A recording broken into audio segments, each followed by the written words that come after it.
કોણ સાચું નુપુર કે ઇસ્લામના હદીશ?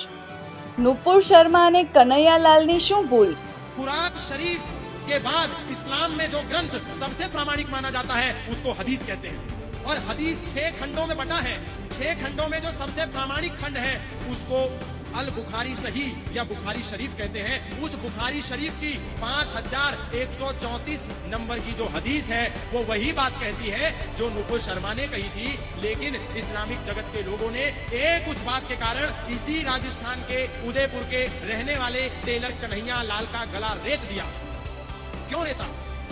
जब बुखारी शरीफ में हदीस में इस्लाम के एक अभिन्न अंग के 5134 नंबर की हदीस में वही बात लिखी थी। या तो हदीस की बात गलत है या तो इस्लामिक जगत के दुनिया के जितने 56 मुल्क हैं सबको आकर के खड़े होकर के ये कहना चाहिए कि बुखारी शरीफ के 5134 नंबर की स्टेटमेंट में जो लिखा है वो गलत है। और यदि वो गलत नहीं है तो एक निर्दोष कन्हैया लाल को क्यों मारा गया इसका जवाब भी उनको देना चाहिए। और इस देश की अदालतों ने आज तक कन्हैया लाल के हत्यारों को फांसी क्यों नहीं दी?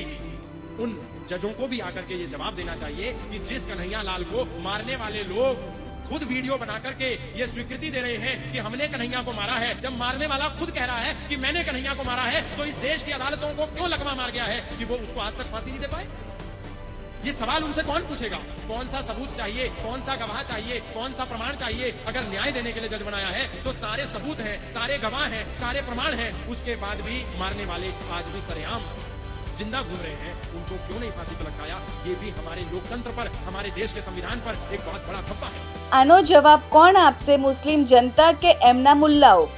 કોણ સાચું નુપુર કે ઇસ્લામના હદીશ? નુપુર શર્મા અને કનૈયાલાલની શું ભૂલ? कुरान शरीफ के बाद इस्लाम में जो ग्रंथ सबसे प्रामाणिक माना जाता है उसको हदीस कहते हैं। और हदीस 6 खंडों में बटा है। 6 खंडों में जो सबसे प्रामाणिक खंड है उसको अल बुखारी सही या बुखारी शरीफ कहते हैं। उस बुखारी शरीफ की 5134 नंबर की जो हदीस है वो वही बात कहती है जो नुपुर शर्मा ने कही थी। लेकिन इस्लामिक जगत के लोगों ने एक उस बात के कारण इसी राजस्थान के उदयपुर के रहने वाले टेलर कन्हैया लाल का गला रेत दिया। क्यों रेता? जब बुखारी शरीफ में हदीस में इस्लाम के एक अभिन्न अंग के 5134 नंबर की हदीस में वही बात लिखी थी।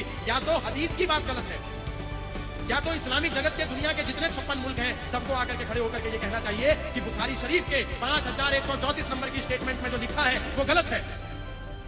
और यदि वो गलत नहीं है तो एक निर्दोष कन्हैया लाल को क्यों मारा गया इसका जवाब भी उनको देना चाहिए। और इस देश की अदालतों ने आज तक कन्हैया लाल के हत्यारों को फांसी क्यों नहीं दी?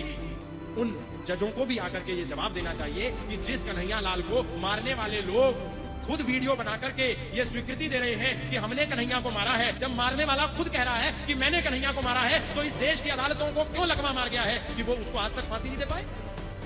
ये सवाल उनसे कौन पूछेगा? कौन सा सबूत चाहिए, कौन सा गवाह चाहिए, कौन सा प्रमाण चाहिए? अगर न्याय देने के लिए जज बनाया है तो सारे सबूत हैं, सारे गवाह हैं, सारे प्रमाण हैं, उसके बाद भी मारने वाले आज भी सरेआम जिंदा घूम रहे हैं। उनको क्यों नहीं फांसी पर लटकाया? ये भी हमारे लोकतंत्र पर, हमारे देश के संविधान पर एक बहुत बड़ा धब्बा है। આનો જવાબ કોણ આપશે? મુસ્લિમ જનતા કે એમના મુલ્લાઓ?